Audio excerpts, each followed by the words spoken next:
people come to this podcast and this company because they're like, I understand music. Like I know how to write music. That's not why I need you. I need to know about like average CPM costs or whatever. But it's easy to be like, get so in that and then forget like, yeah, but do you like, is your heart in this? And like, are you saying things that are relevant and worthwhile?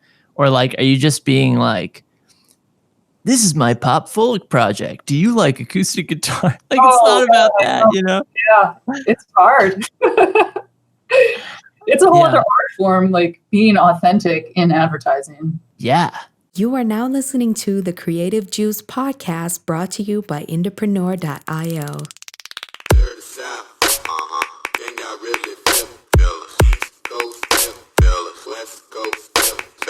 What's up, Indies? Welcome back to the Creative Juice podcast. I'm your co-host, Jack McCarthy. Corinne is not with me right this moment, so we're flying solo for a second here, but not for long, because in this episode, we're going to be continuing our short little arc on the IndieFounder student interview series, co-hosted, co-piloted by none other than our IndieFounder coach and agency account manager, Jesse Gillenwalters, aka Basic Printer. And I'm super excited for this episode. Jesse's going to be bringing you two interviews with two awesome IndieFounder coaching program students, Eleanor Kleiner and AJ Crew. And I'm really hoping that you guys get to pull some massive value bombs and just a little more insight into how the IndieFounder program works and how it helps musicians like yourself, like Eleanor, and like AJ take their music marketing to the next level. So without further ado, I am super excited to reintroduce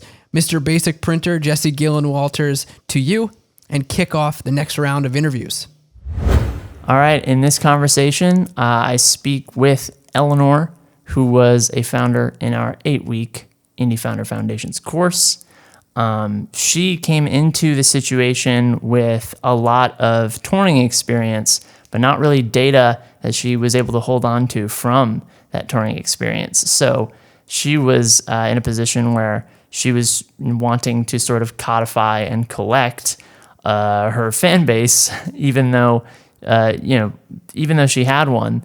From the perspective of founder, we were kind of saying like, well, there's not much to work with, so we got to figure out how to convert these people or how to pull them back into the fold.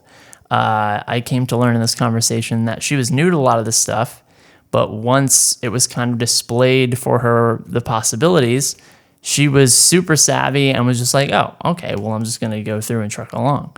So she gives her experience kind of going through that transformation by way of founder, and I'm happy to say that I've kept up with her after founder a bit, and she has implemented what I would call a very successful opt-in campaign all on her own outside of founder. So after she went through founder, she actually had what appeared to be no trouble pulling off a very great campaign with the tools she learned.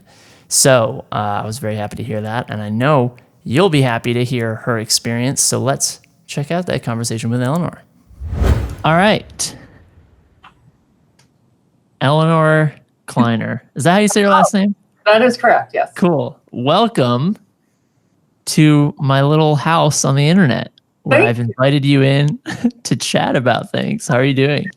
I'm doing very well. Honored to be here. Sweet. So I want to get kind of right into it. You were in our IndieFounder course, namely the Foundations, edition, 8-week course. I believe you were in the 4th iteration. Do you remember exactly which one you were in? Oh, I have no idea. No idea? Okay. Either way, I remember it was actually a great class. There was a lot of good students in that class. Anyhow, I want to ask you how you would describe sort of your music and your artistry, in your own words, so I don't have to misrepresent it. All right. Well, I'm part of a folk Americana duo. We're called the Whispering Tree. Mainly original music, like we like dark, sad songs, vocal harmony, keyboard, acoustic guitar, that kind of thing. Sweet. Yeah. Cool. So you said, and going into this interview, I remembered a couple things that really set you apart and make your situation kind of unique compared to the other interviews I've had. And so you said mostly original music. Yeah. But I remember you saying you had a lot of traction, at least online, by way of cover videos, and that you had built a lot of your foundation on cover videos. Was that true? That's like the fan finder that I ran. Yeah. Was a cover of a Pink Floyd song. Like, because I do like doing interesting interpretations of songs that I love, and so I figured, like, hey, maybe this will get some traction. And it did. It's running really well. So cool. Yeah. I mean, they can be tricky because on one hand, you're pulling in potentially, you're kind of splitting the intentionality of that audience member in half. You might get a cheaper result, but you might get half of the attention from them or the consideration or something. That is exactly where I am right now. Yeah. So I remember when you were in the class, you kind of entered the class and a lot of your position was like, I have built most of my audience around a cover video, but then I do have an audience that I've built offline on shows, and I have all of this success that I can't really count towards, my metrics because I don't have the data, or I don't easily have the data because this was all gathered, again, offline. So I think that's not atypical for a lot of indies. But it's always interesting to see a founder come in with these unique challenges. So were you doing about how much were you touring? Like how much effort were you putting behind like live shows and things, kind of offline efforts? Well, that was where primarily like all of our effort was going. And it had been ramping up over the last 3 years or so to come to like a sudden grinding halt. But it had probably been towards the end, we were probably touring, I don't know, half a year, I'd say. Like go out for a month or so, come back for a month or so. Yeah. Wow. Okay. That's a lot. Yeah. So did you, were you doing anything kind of digitally prior to, I guess, let me ask you, like, at what point were you starting to imbue more digital tactics into your music? Yeah, we hadn't done anything digitally. I mean, except, occasionally pay to boost something on Facebook to no avail. But I discovered Entrepreneur like, I don't know, maybe December. So that's the first like digital marketing I'd ever done. Okay. Yeah. So you weren't around long before joining Founder. Yeah. And I'd been eyeing it for a long time, but we were always like on the road when the session was running. Right. So, okay. So you had entered, I think an interesting point is just to bring up is like, and this has come up in a few different ways so far, is just no one is too good for learning this stuff. Do you know what I mean? Yeah. Like someone, even the most established, like you are clearly like a veteran, musician in terms of just sheer volume of dates and experience. It's like, wow. But it's like there was still this gap for digital, it would appear. And we've talked to other people who are more established, and it was like there was like Marcella on a previous interview was talking about how she had the unique problem of like she had all this crazy success in various projects, and she wanted to start a solo project, and like digital becomes super relevant there. So it's cool to hear you bring that perspective to it. Yeah, I mean, it was just a whole new frontier, and it still feels like that. I feel like I've just like kind of, scratched the surface. Yeah. Were you able to, I don't remember entirely, were you able to actually scrape some of the results from touring and actually put them into digital? Like, were you able to actually get some emails together and things like that? Purchasing? Yeah. So I had, just from touring, I built up probably about 750 people on the newsletter, but I had no idea what they had bought. I had no, like, I just, I had no idea what I was doing, basically. I was like, oh, this is what somebody said I should do, collect emails and email people every once in a while. Yeah. So it was all very kind of vague. So classic. Yeah. Yeah. So let me ask you this. You said you were eyeing Founder for a while. What was making you feel drawn to that class in particular? And I assume the trainings as well, but to the point where you wanted to do that concerted effort. Well, I was just super overwhelmed after FanFinder as to what to do. And I needed structure. I needed someone to be like, okay, do this, do that, boom. Cool. I was just kind of in the training vault, looking at the videos, well, I don't know, maybe this, maybe that. Yeah, I needed guidance. So when you got in, did you feel what was kind of your initial reaction, maybe a couple weeks into the class? Did you feel like it was that, or did you feel like it was a different vibe, or how did you feel about it? I think, and this is I feel really deeply embedded in people, and especially myself, is that I thought there was some magical formula that I would be receiving. And it turns out there's not. There's a lot of just technical things, nuts and bolts that you just got to get down. So it was a lot more foundational, and I don't want to say basic, because it makes it sound not important, but really basic things that I had missed my entire career that I needed to understand. Yeah. Wow. That's really great to hear. I think, I could see, I feel like the course, we've tried to design and teach it in a way to where it's kind of going to reveal itself differently to different people. Mm-hmm. Someone might see it as a really dialed in kind of leveling up sort of moment for their particular thing. And for someone like you, where you're I'm generally aware of digital, don't really know what's going on. For you, it becomes oh, here's the vast array of tools and considerations that you may not have seen. And then I've seen you react to that by just being oh, all right, well, now I'm just going to do stuff. I just didn't know it involved all this. But there's a another kind of person that would look at that, and that isn't you, and would be well, now how do I combine these into this particular thing? I feel like you didn't need that much coddling, which was great. Right. Yeah, I just needed to do the things.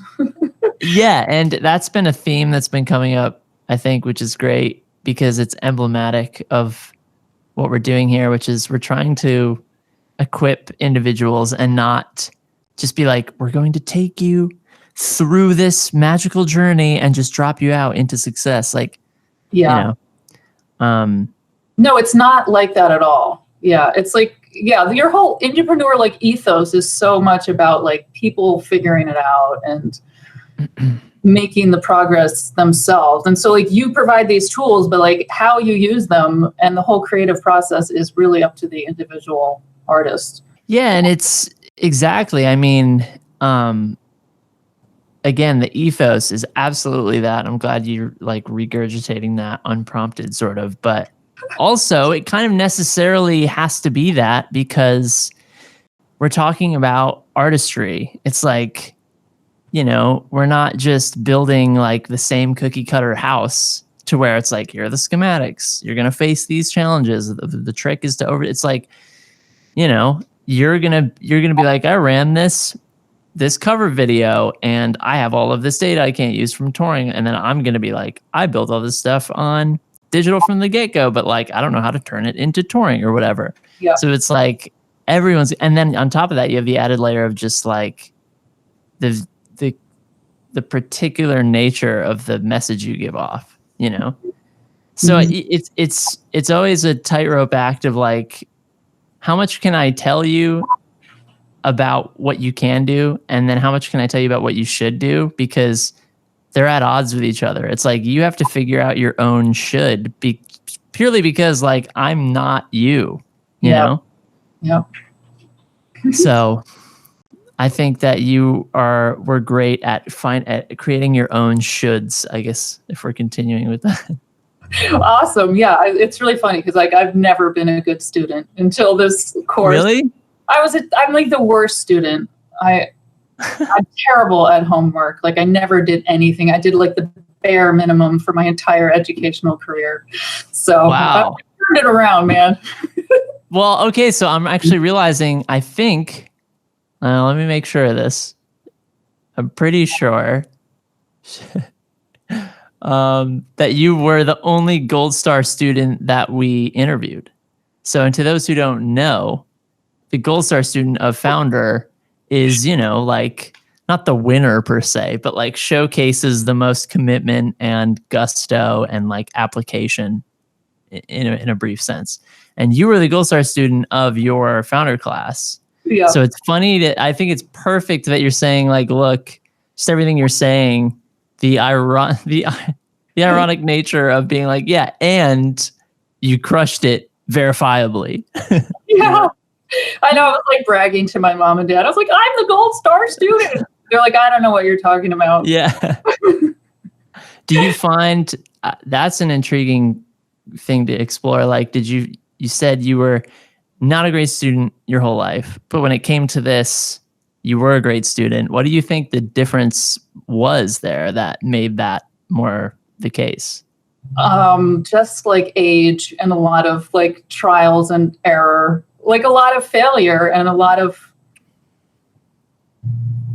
trying things out and failing and like realizing that, yeah, I do want to do this over and over again, I think. Yeah. So pressing forward with expanding your musical possibilities, it's just like that has never left your motivation. Yeah, exactly. And so evidently that is the direction you keep going, and so you become good at it. Yep. I hope so. Cool. Yeah. And that's another thing about, it seems weird to have to bring this up, but like, because we're so numbers focused, I feel like people come to this podcast and this company because they're like, I understand music. Like I know how to write music. That's not why I need you. I need to know about like average CPM costs or whatever. But It's easy to be like, get so in that and then forget like, yeah, but do you like, is your heart in this? And like, are you saying things that are relevant and worthwhile? Or like, are you just being like, this is my pop folk project. Do you like acoustic guitar? Like, it's not about that, Yeah, it's hard. It's a whole other art form, like being authentic in advertising. Yeah. Yes. Totally. And I think, I think you seeing, and I guess I'll fast forward a little bit because obviously you had gone through the course, you won the course. I'm joking. You didn't win. You were the Gold Star student. And then pretty immediately you turned around with your Gold Star status. You won one-on-one consult time with me, and we already had one of those consults. And I was like, and you can ask Corinne, I was like bragging to Corinne right after the consult because you showed up at the consult and you were like, yeah, so by the way, in the like 3 weeks since the class, I like built this whole thing, this whole funnel, and I'm thinking like nothing of it. You know what I mean? Wow, that's awesome to hear because I was thinking that was not a lot. I mean, between you and I think, yeah, it's like, I believe that everyone can have that level of, just efficacy and see it as like, oh, I just do it. And it's just, there it is. But that's, I would, to you, because you have that trait, you don't feel like it's a notable thing. But from the outside, I can tell you that it's like a noteworthy trait. Awesome. Yeah, I mean, I'm not gonna lie, that was a hell of a lot of work. Yeah. I thought though, in all of that, so I guess I'll explain, or I'll let you explain. So like after Founder, what kind of did you feel like you had to go and do as a result of learning? Like, what felt like was your next move, and where did you start moving as a result of that? Well, like during Founder, like I was kind of just stripping back my tech stack to like the studs and like changing everything. So like we changed our e-commerce, we changed our autoresponder. And then so coming out of it, I knew that the next step for us was to build up our newsletter. So I knew I needed to do an opt-in campaign. So that was, I mean, I went into Founder thinking like, I got to do the opt-in campaign, but there was all this other stuff I had to take care of first. Got it. Okay. So you came through the course and you were just solid and like, all right, now I see all of these snares in the system now that I may not have been clairvoyant to. It's like, now I know my tech stack actually needs to be this way. I should approach things in that way. You know, I should build things with this in mind. And so you have this more architectural confidence, I guess. For sure, yeah. Cool. And then you were like, all right, now I know what and how to do things. And then you were just shipping. So what did you end up building? And I mean, you could be as specific as you want. What kind of was the funnel that you built after that had ended? So the funnel was, targeting all the people who would come in through our cover fan finder. And we created like an offer where we're giving them away giving that track for free plus 3 songs from our latest album and like a behind the scenes type experience. So, shooting all that video, writing all the copy, and then there's a sales offer at the end. We were using Woo funnels for, so that's our funnel. And so to translate, because it's easy to say like, that was, that's 5 emails, at least 2 or 3 ads, 7 pages, like opt-in, thank you, 4 content pages, and then a checkout funnel. Yeah. So like covering a lot of bases. So definitely like a full stack thing. And then you're dealing with, and kind of what brought me to this point in the first place is we were talking about being authentic via advertising. And it is a tightrope walk with music about, any time you're posting something and it says sponsored on it and you're a musician, there's just that in itself has this antithetical nature in a stereotypical sense of being like, you're an artist and yet you're promoting yourself. Like it doesn't even matter what you're saying yet. That's the game you're playing. Yeah, it's so unfair. Yeah, like, and I need to survive, guys. Like I'm an artist, but I still eat. Right. And obviously, like we're here to kind of dismantle that and be like, this is, an artist can promote themselves and it could be like a totally legitimate, profitable move. Yeah. And there isn't this desperation or whatever to it. But I felt like part of what was so great about seeing this funnel, because on this consult, you were like, hey, here's everything and that I built. And we like clicked through all of it. And I'm sure you remember my reactions, but I felt like all of your design and implementation and your voice and everything was just like, yeah, this is like palpably who Eleanor is and what the music is. And it was very texturally relevant and it was just like amazing. Thank you. Yeah, you're welcome. So I'm curious to ask you, when you were building your content pages for this opt-in thing, and to explain to people that may not know, Eleanor, as she said, was basically offering some music in exchange for joining the email list. But she was delivering that music through a series of web pages that were kind of branded and had extra, as she said, behind the scenes things on it. So these web pages where you're delivering the music, I'm curious to ask you, like, what energy, I guess, did you have going into making those pages that made them the way they were? I know that's an ethereal kind of question, and I can clarify if you need, but what kind of energy? I mean, I don't know that I consciously had an idea of what kind of energy. I was just doing it, Sure. And I think it's just a result of me being the person who did it Yes. That's the energy that was received. Absolutely. Yeah. No, that's a great answer because I feel the same way about what I'm doing, and I kind of, in my teaching approach, I guess, try to extract that from people. Like, you're an artist, and so probably your instinct is the one to use. Like, everything you're making is attractive to other people because it's what you're doing. Like, it's your brand of your art. So like that will bleed into everything. I did at a lot of other people's landing pages. Like, cool. I went through Caracol's whole experience. Yeah. And that was what really sold me on this whole like technique, because like I wasn't immediately drawn to her music, but every day that she sent me an email, I liked her more and more. I was like so into it by the end, Yes. So that really inspired me. Yeah, exactly. That's awesome. It's true. I mean, I love to hear that it worked kind of in a true sense, but it's like, right. That's the power. We're talking about this tightrope walk of artistry and marketing, I guess you could say.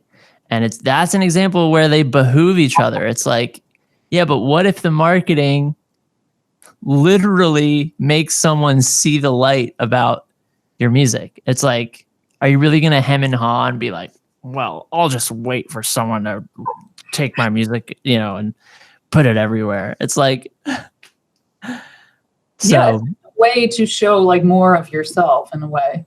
Yeah, it's totally an extension of the artistic voice, just because like ad spend is a layer there, it's like invalidated, Yep.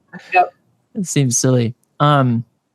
But yeah, I remember, so I think this is a good thing to kind of expand on. I feel like a theme that I had sensed from all of your creative assets in this build was like the concept of like, there was this rustic house that kept popping up, and like you had done you did a really beautifully shot video performance in front of this house. And what was the name of the song? It's called These Houses, actually. These Houses, yeah. So, and that was one of the first songs that you give in the email experience. Is that right? Mm-hmm. Yeah. So I remember right at the tail end of Founder, you had brought up that video, and I was like, like this is such a palpable portal into a vibe that could just sustain itself for so long. That would be way different than this Pink Floyd cover, and it would like really establish.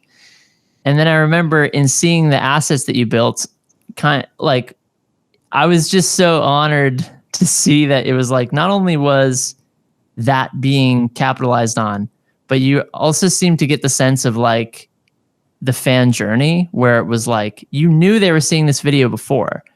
So you knew that that was in the back of their mind going into your email experience. And so you built the experience rewarding, like, all right, well, let's go literally inside of the house and look at all these artifacts and like this lore. And then it's just like the magnifying glass, I guess you could say, or, was getting more and more intensely dialed in on this thing. And I was like, that's great.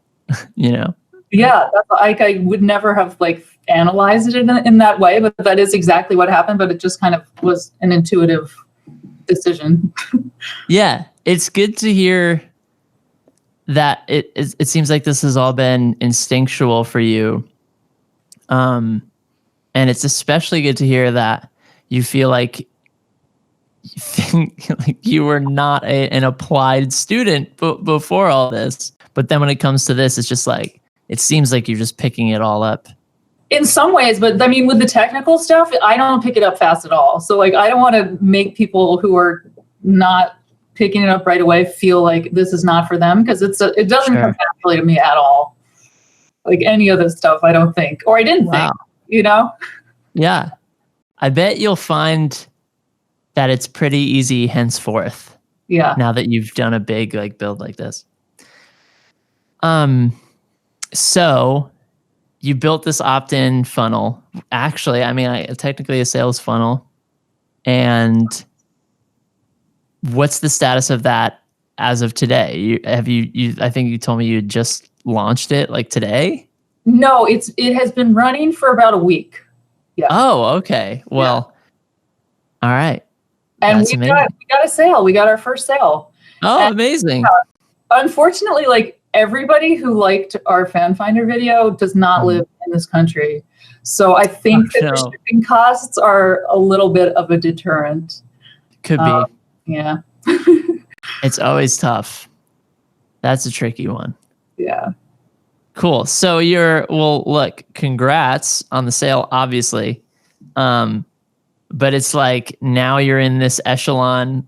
It's funny, this is the stuff that you can't really teach until it's felt. It's like now you're in another complex situation of like, now I got to learn this international fans situation. This is a whole other thing. So you're already getting into this like advanced skills territory just by proxy of you applying and finding this out, like that international audience will be important to your situation. Yeah, I know. I think it's just always going to be like this. Like there's always somewhere else to go, something else to learn. Yeah. So I guess I have one general question before we close out. I'm curious for like, obviously you haven't been able to play out in a while. Do you feel like, how do you see moving forward fusing this kind of pre-marketing, pre-entrepreneur, I guess I should say, era of your music, that like consistent touring and that approach and that hands-on offline approach? How do you see bringing that back when you can by way of these new digital marketing skills? Are you seeing that in a new light at all? Oh, for sure. Like, I think it was like the last week of the founders course. I was sitting down with Ellie, my husband and bandmate, and we were like starting to think about ascension for the first time, and just brainstorming. And we suddenly realized like, oh, we can use these exact techniques to play house concerts, to be out on the road more and to earn more income that way. Mm-hmm.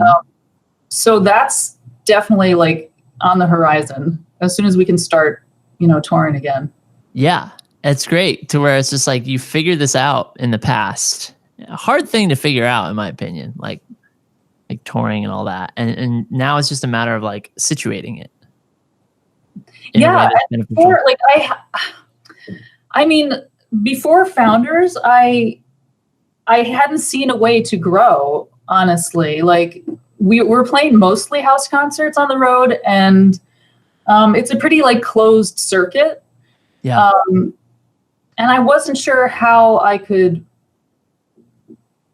grow. But now it's like I see a way. Like there's a definite path. Yeah. Yeah. God, so true. Well, amazing, Eleanor. So good to talk to you. I'm glad to be able to continue talking to you. In fact, we have another meeting, and I'm curious to hear about how the funnel's going in depth. Oh yeah, I got questions. Yeah, I bet. I know you will, and I'm sure you'll amaze me once again. I don't know. You should lower your expectations. All right. Well, thank you so much for joining us. Hope you had a wonderful time.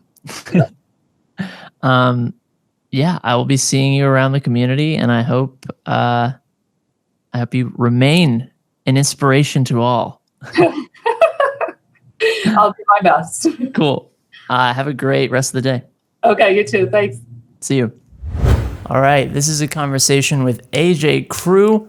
If you are a religious podcast listener, religious Creative Juice listener, you should recognize this name because he was on a rather early episode, and he was actually one of the first ever Indie Founders. This was back when the Indie Founder program was a lot different. It was one-on-one coaching, and it was a 3-month kind of situation. I was actually one of those founders as well.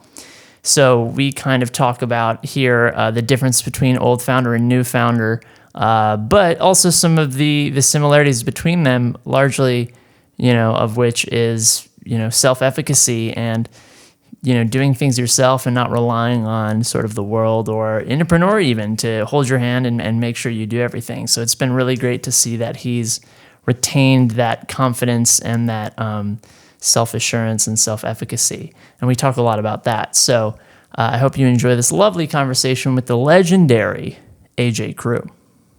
All right, AJ Crew, welcome to this lovely little digital home I've built for us. It's a nice home. Thank you. I'm doing good. How are you doing? I'm doing great as well. Having a great time at Entrepreneur. And we are just learning every day, applying every day. And like, it's just never a dull moment. Always good stuff coming through. Yeah, thanks. What about you? Same. A lot of music stuff going on in the background. There was like a fan finder issue that I was having. I know other people in the group were kind of like experiencing that same thing, that technical thing where like the ads were like disappearing or whatever. Yeah. So like I took a step back real quick, but like still in like perpetual student mode, and getting the rest of the marketing assets together and stuff ever since like the end of founder class. So amazing. Love to hear it. One thing that's been consistent. So you're the third founder I've interviewed, and it's been awesome to hear you just independently bring up like that you're still trucking, still seeing yourself as a student, still learning, and it's been. I anticipated that it would be a theme, but it's good to see it like validated. But on that point, so you were, I guess, the hip hop realm, it's almost become such a blanket statement anymore. I hesitate to even call your stuff hip hop because that feels reductive. Like your stuff is really, I find it to be really ethereal and progressive. A lot of your stuff takes a lot of turns but there's definitely hip hop and rap flavors happening. Absolutely. But how would you agree, or do you have anything to add to that? I kind of want to just let people know the brand voice and the vibe you're putting forth. Yeah. No, I would agree with that. I definitely think that there's ethereal elements to it. I definitely try to create a world that people can exist in while they're listening to the music as they're experiencing it. Just because I think that the surface level stuff is all fine and cool. Like there's obviously like a place for it, and not to be like super pretentious. It's like I'd never do that type of. It's not like that at all. It's not that deep. But it's just more so like for the purpose of creating full length projects or albums. I like to listen to things from front to back. Like that's just me. Like I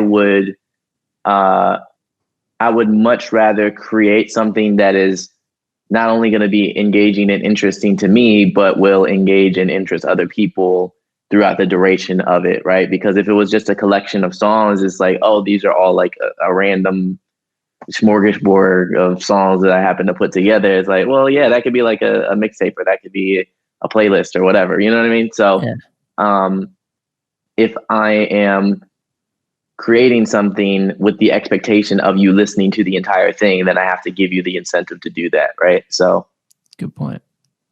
Yeah, that's actually a convenient layup to where I want to kind of take my line of questioning. Because you were in our IndieFounder Foundations course, 8-week course. I believe you were in 05, I think our 5th segment.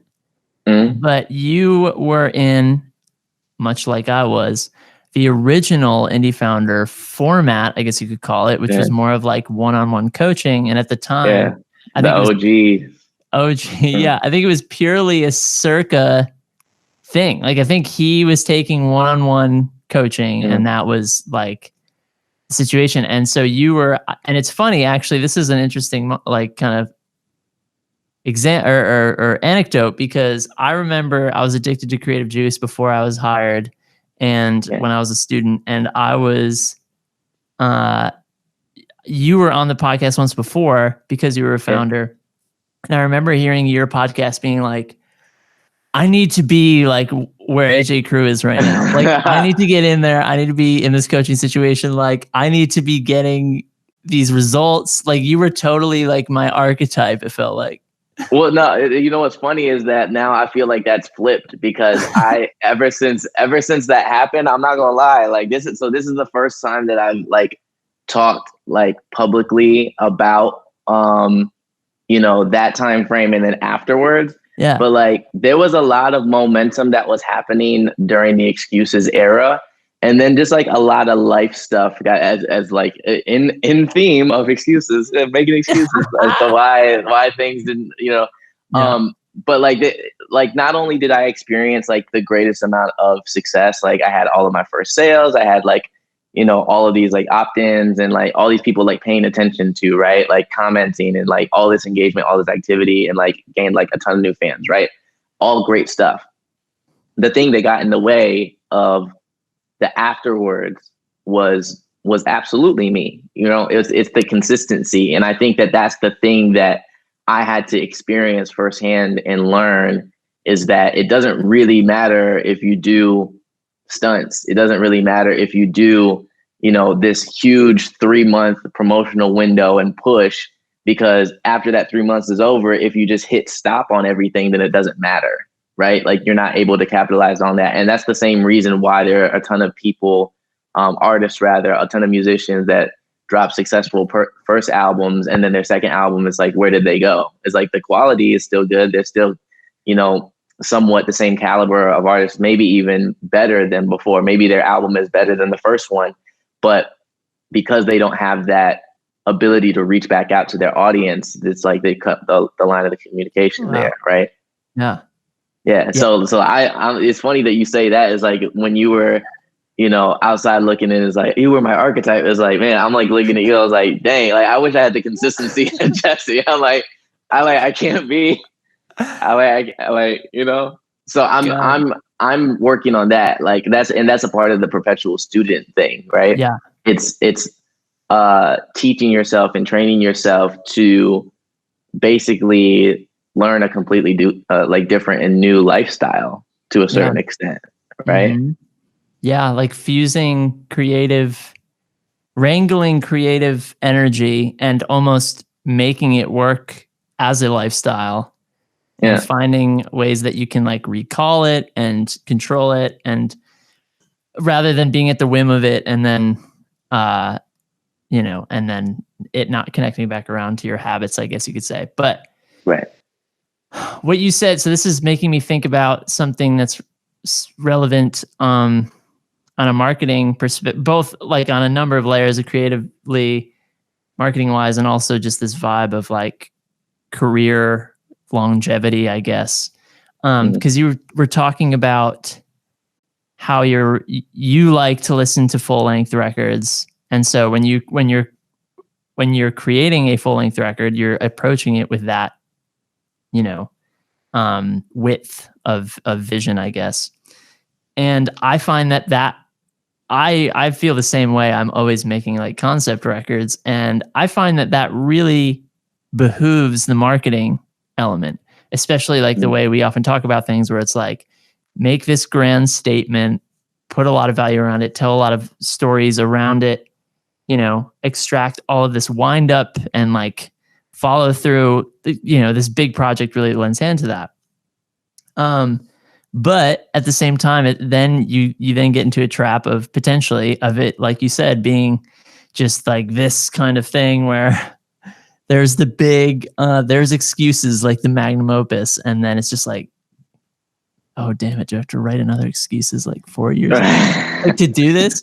But you don't want, so each project demands its own respect. And again, with the vision or brevity, I guess, if it calls for that. But then the challenge is like, I think what we're always trying to teach is like, how can you have your cake and eat it too with this stuff? Like, how can marketing fill in all those blanks? So my question for you, with that all being said, is like coming from, and I'm like excuses where you did feel like on many dimensions, you hit the mark. Like with that behind you, do you feel like, how has that changed your or not your approach to like music making, knowing that you have to market it or wanting to market it? I think that it's changed it from the perspective of like certainly thinking about how others are going to experience and interpret it, sure.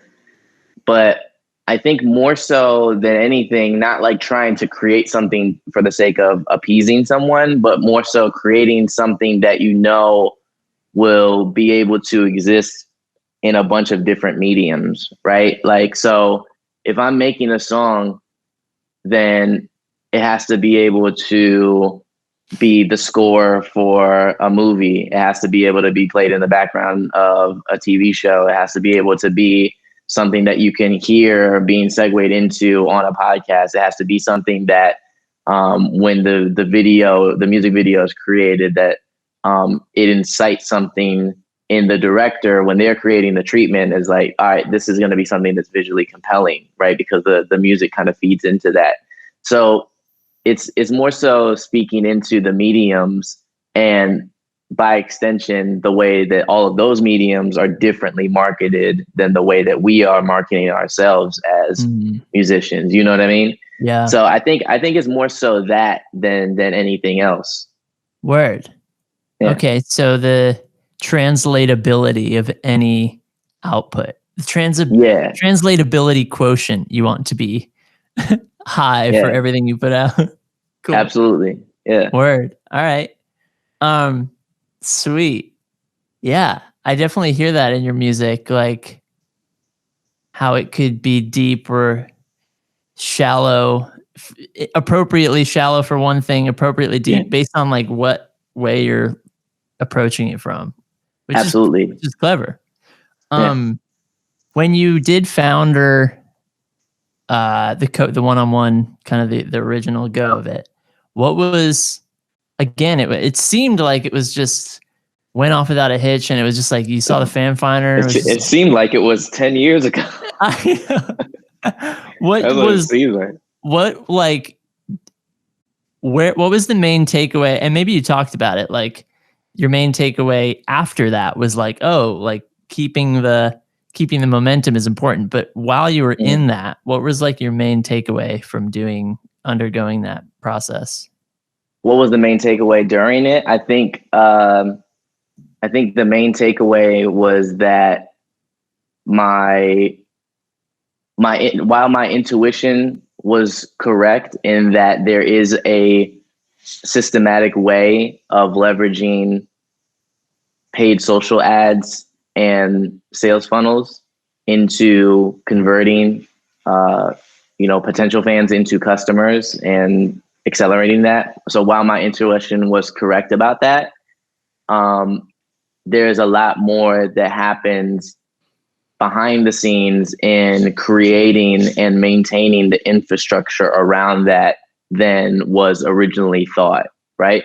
Because if you draw like a diagram, right? If you literally draw a diagram, or if you imagine one, you think, all right, step 1, step 2, step 3. All right, by the time that I hit 3, it's like, it'll be fine. It's like, but you don't know that each step, like each of those 3 steps, it has like 10 bullet point steps that are underneath that. Yeah. So when you're in the thick of it, it's a lot more tedious and granular than you may imagine that it would be, right? So like, but the good thing though too is that by extension, it's one of those things that once you set it up the first time, it's not as hard the next time. You know what I mean? It's just it just takes you doing it, right? Yeah. You just have to do it the first time. I'm so glad you're saying this, because that's almost the hump, like the hump to get over, like for your average indie. It's like, cause it's like, you run a fan finder, then you make a retargeting ad, and then it's like, you sell some stuff or whatever. And it's like, obviously that's parsed is the word, parsed down. But yeah, it's like, oh, make a conversions campaign. It's like, okay, create a conversions campaign. It's like, oh, I got to make like 5 custom audiences. Okay. Then you do that. And then you're like, like budget. I don't know, like all of a sudden you're Yeah. hitting all these things. And Right. it's so right. So I'm glad you brought that up, because it sounded like what you were saying was in Founder or OG Founder. It was Yeah. like, yeah, here's the grand vision of which you have a great instinct for, and like can see the bird's eye view of. But like in this coaching situation, what we're basically going to do is like dive deep into these tech tasks and gather them up and like put it into motion. So I think that's a really important thing to hear you say, is like, oh, the main takeaway is the work. Like there's work to be done. There's so much work. There's so much work. And you know, the other thing too is that like, you know, in the OG version compared to, you know, the foundations class, the 8-week foundations class, is that like, because you're one-to-one with somebody, it's that you have a direct line of not only communication, but accountability.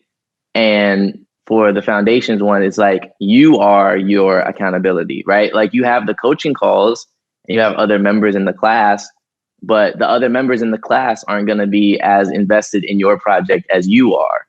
You know what I mean? Yes. And your teachers, they have several other students that they also need to be accounted for, or, you know, take account for too. So you're even splitting that instructor time in that way, right? So I would say that for the sake of anybody, you know, coming in on the foundations class, is like you need to do a genuine check-in with yourself. It's like, do you have the time and the bandwidth and the mental energy and fortitude to be able to figure this out? Because if not, then maybe it would be, you know, better suited to you to do it at your own pace as opposed to putting yourself on a timer. Because I know a lot of times there are people who kind of not, I don't want to say fold under pressure, because that seems like, you know, incredibly mean, but like, but, you know, it's true. Like you have like other things that you need to take care of, and, you know, giving grace to other people whose life circumstances aren't the same. Yeah. You know, you need to know kind of what it is. And if you're not going to be 100% dedicated to it, then it might not be the best decision for you to do at that moment in time. I think it's helpful for everybody in general that wants to be a full-fledged indie, for them to do this. But I do think that before you take that plunge in, you need to kind of know where you're at currently. Yeah. I'm loving that you're adding that clarity and that realism, because it's so true. It's definitely true to, you know, the expectation for IndieFounder would not be like, you're coming in and I'm gonna, you know, just coddle you and like have a lengthy initial consultation where we like talk about your brand colors and your, you know, like it's not going to be like this slow build, like let's get to your moment of just godliness with this. It's like, it's kind of more of a lifeline, more of a focused community, a sub community really. And just a healthy dose of like guidance and time allotment. And again, I think lifeline is the word. Like at any moment you can pop your head in and be like, can I get a super nuanced take on conversions? And I'll just be like, yeah. Yeah, here you go. Yeah. Yeah. But that's another thing too, is like about the coaching calls is like, you know, since there's 2 a week and everybody is like, has their moment to shine kind of thing. Because of that, and everybody, you know, has like those 2 calls to do the assignments and stuff like that. Again, going back to this, you know, this realism and you know, acknowledging that everybody's life circumstances are different than other people's. Is that just like literally any other class where you have multiple students, it's like you get what you put into it, you know, like if for whatever reason, again, allowing for grace of, you know, what your life is like or what your schedule is like or how tired you may be or whatever, right? Whatever you have going on in your personal life. If for whatever reason that particular week is hectic and you happen to miss the assignment or something like that, like Yeah, you can certainly, like, in the online version of it, like, slink to the back of the class and just kind of like put your head down and make sure that like the professor doesn't see you. You can do that, but like you're not going to get that, that experience, or you're not going to get that knowledge for that week, right? And so again, I did that. I did that in the foundation. I'm not gonna sit here and lie. It's like I did that. There was certainly like I think there was one specific assignment that I missed that I was like, oh man, like he's like, no, he's not gonna call me out for that. It's just that he's not gonna give me any feedback on the assignment. That's the only thing that's gonna happen. Is just you're not gonna get the thing, Now, Yes. if for the OG version, it's like, because me and Circa are working directly one-to-one, it's like if I show up and I don't do my task, then he's gonna kick my ass for it, right? So there's a lot more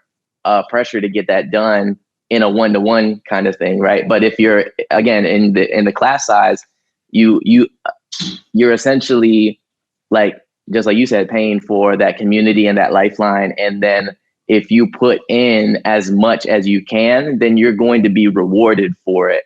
But it also, just by the circumstances and the structure of how it's set up, it does allow for, people to kind of like slink back. But that's where the self check-in comes in, right? Yeah. It's like you need to be real with yourself where you're at. I'm absolutely loving this sentiment because it's easy, right? Like, I know you know this, and I want the listeners to know, like, I hope this would be clear at this point, but like Indepreneur, we're kind of hard asses. Like we're kind of here to be like, we're here to educate and elevate people. And it's not like this thing, we're not just like this thing that you buy and then like you get like you put the sticker on your water bottle and it's like, oh, like, and then I know some Indepreneur. It's like, that's why I love like your position in this community, because I feel like it's just been clear that you're taking this with you. And it's like, no, it's not like AG Crew, Indepreneur. It's like this inseparable pair. It's like AG Crew is just its own thing. And I feel like you're understanding that it's like, no, I got to build this stuff, take this stuff, make it happen. And it's not like I'm just going to get swept up in this lucky or this beneficial tide of like, oh, Indepreneur will just take you and elevate you and provide you with this service. It's like everything you're saying is speaking to the fact that like the benefit we often give people, and this is full stack, like this is founder, this is agency, this is our trainings. Like we're not here to coddle you. Like even for services, we're like, look, you got to get with us. You got to figure out where we're at. And like, we're going to, there's definitely like an accountability thing, but everything you're talking about is like in service of that. Yeah, there is that. And like kind of to touch back on the thing that I mentioned at the top of our conversation, right? About like where I've been at recently as far as like, I think it was like the last fan finder that I launched, right? Like other people in the group had been experiencing like these ad takedowns, right? Yeah. And like speaking to that ethos that our group and our community is kind of about, it's like not only the figure it the fuck outedness, right? But like the hard assness, right? Like I posted about it and like, I was in my feelings that day. I was like, fuck Facebook. It's like, you're gonna take my shit down, like fucking fuck you, right? And I was like, what are we gonna do about it? Da da da da. And then Circa jumps into the comments and he's like, basically, long story short, it's like, it got taken down. Keep going. There's whatever. You got your shit taken. They're not gonna give you a refund. It was like Facebook is like this huge ass company. It's like you're either gonna use it or you're not. And it's not obviously not the answer that I wanted to hear at all. I'm not thrilled about hearing that, but I know that he's right. You know what I mean? Like Facebook, if they said that they did this review and they essentially said it's like by error or whatever, right? Even though we know it's not true, it's like like an admin deleted it. It's like, I know that that's not the case, but like, am I going to spend more time trying to fight against that, essentially result of the investigation, quote unquote? Am I going to fight against that? Or am I going to, spend my time actually marketing my music and actually like talking to my fans and stuff like that, right? Like there's a very clear choice and distinction. Again, it's not the best news in the world, and none of us are obviously thrilled about that being the case. But there's bound to be things that happen in such a huge ecosystem like Facebook, right? Yeah.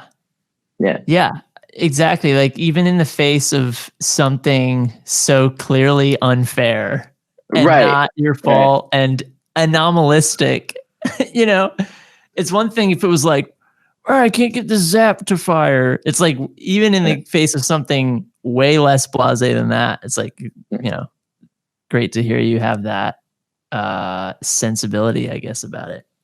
Yeah. So 2 founders behind you, all of this great kind of philosophy, a year's worth of education, years and years, I guess 2 or 3 years of being in the community. Where, like, moving forward are your sights set, and like what do you feel like you're kind of, what is, you know, like what's in your head right now that feels like maybe you're like seeing clear all of a sudden, and like what confidence have you built, I guess, is kind of what I'm asking about. I guess the confidence that I've built from then till now, right? I think it's being able to fully develop a rollout plan, right? And it is basically like from start to finish is like, as soon as this creative project is done, being like the full album, right?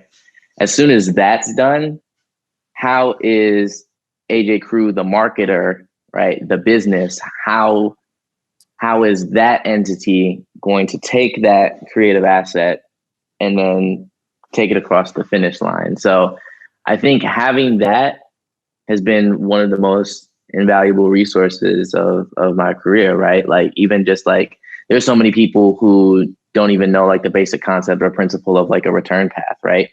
Like I'll still have conversations with people who think that it is valuable to, you know, buy promo posts on meme accounts and like that alone, right? Like not to say that that's not valuable in general, right? But like it has to be an attachment to something, right? If you don't have like your pixel stuff set up, then it's like, what's the point, right?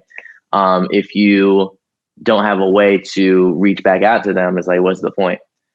So always thinking that I think the most valuable thing is knowing the ways in which you not only develop your infrastructure and your rollout and your strategy, but then also it's like a mindset, right? It's a dramatic shift in the way that you view connecting with your audience and how your music exists, but also like how you get that out into the world, right? So and then just to kind of like break it down even further from like the biggest things that I learned from like the first one to this one is like, the first one is just kind of like that moment in the Matrix, right? Where it's like you first getting used to this like fucking crazy new world. You're like, after you take the pill and shit, right? So it's like that. But then the next one is like, it's like the scene where he's like running the programs. You know what I mean? Yeah. It's like getting used to this. Like I did the program the first time, but like I jumped off the building and like I died or whatever. You know what I mean? But like now it's like, okay, like I have a feeling for the world now. You know what I mean? And now I can like kind of move forward into like the end of the first movie or whatever. You know what I mean? But yeah, that I would say that those are kind of like the biggest things that I took away from both of them.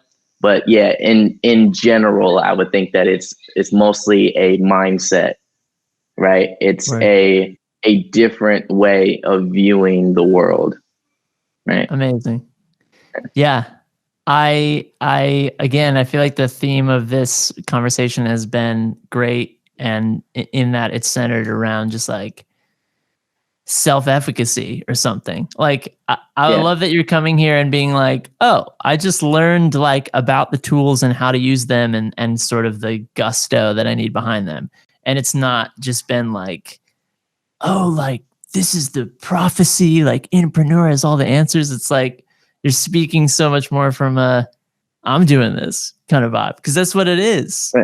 Right. Yeah. I mean, because if you place your trust in someone else or something else outside of you, then you've already lost, right? Because that thing is never going to serve you as much as you do, right? That's just facts. Absolutely. Yeah. Dang. Man, that's like the perfect sign off. Hey, I love it. Yeah. Dude, wow. All right. Well, man, this was so good. Thank you so much for your commitment to your own, music and keeping on. And thank you so much for this beautiful chat as well. Yeah, man, I appreciate you having me on, and I appreciate all the Indepreneur staff and all the Indepreneur community members, everybody that keeps the lights on and just helps people out. Like every time that I get into the group, I'm always very encouraged by the conversations that are going on and the selflessness of people just jumping in and helping other people's projects and giving comments and feedback and stuff like that. And it makes me happy to be a part of the group because, again, like while I think that you and I both would be considered like in the group of like the early adopters, it's still like, this is still relatively new, even that aside. Right. But like seeing it grow and build into what it is and what it will be in the future is very, very exciting. So yeah. I'm always happy to be a part of it. Dude, happy to have you. And we're all early adopters. Every day is a new, we're adopting something ahead of the curve every day. Like, so yeah, thanks for being a part of it. And like anyone out there listening can join us. Yeah. Let's forge on, make this happen. Or dude, I hope you have a fantastic rest of the day, and I'll be seeing you in this community that we've been building. Yes, that is facts. See you around. All right. All right, that about wraps it up with our IndieFounder student interview series. I hope that you all enjoyed just getting a deeper look inside of the IndieFounder program and hearing about some of the big wins and success stories that we're seeing in there. It's truly a standout group of indies that are taking things to the next level, taking their music marketing into their own hands and really just driving their music business forward. It's so inspiring. So I hope you all enjoyed listening to what AJ and Eleanor and Jesse had to say. And in the next episode of Creative Juice, we're going to be taking a little bit deeper of a dive into what's coming next inside of IndieFounder and how we're expanding the program to fit the needs of artists, no matter where they are in their marketing journey. And Corinne's going to be diving into that deeper with us. So can't wait to kick it off in the next episode, and we will see you next time right here on the Creative Juice podcast. Peace out, Indies. Can y'all really feel the East Coast, feel the West Coast, feel me? Say what?